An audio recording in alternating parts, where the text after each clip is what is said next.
Барлықтарыңызға сәлем. Бүгін сіздерге өте дәмді ванильді капкейктердің рецептін ұсынбақшымын.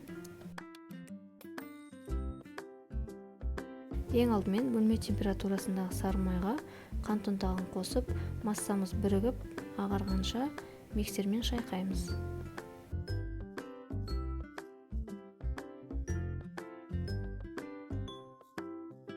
Массамыз аздап ағарды, енді жұмыртқаны бір-бірлеп салып, тағы да миксерлейміз.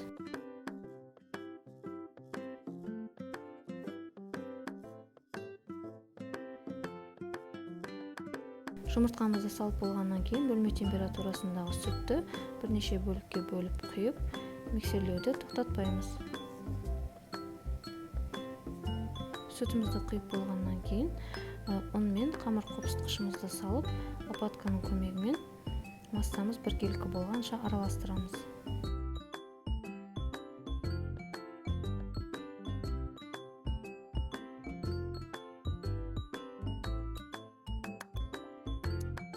Бізде осындай қамыр дайын болды. Енді капсулаға құюға ыңғайлы болу үшін осындай кондитерлік қалташаға қамырымызды салып аламыз.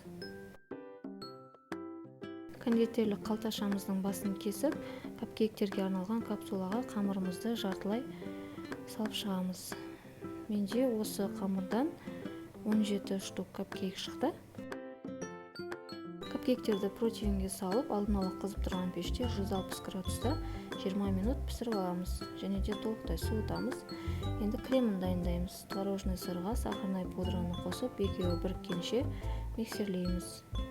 Салқын сливкиімізді қосып, және де қою крем болғанша тағы да миксерлейміз.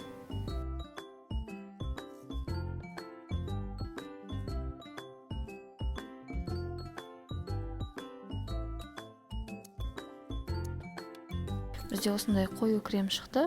Кремімізді міндетті түрде лопаткамен араластырып, арасындағы ауасын шығарып аламыз. Және де кондитерлік мешокқа керекті насадкамызды салып, кремімізді жайғастырамыз. Менде насадканың номері 1C. Және де капкейктеріміз толық суығаннан кейін кремімізді бетіне жайғастырамыз.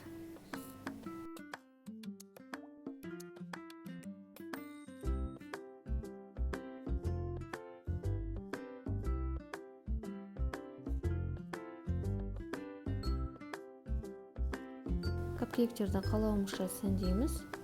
Осымен біздің ванильді капкейктер дайын.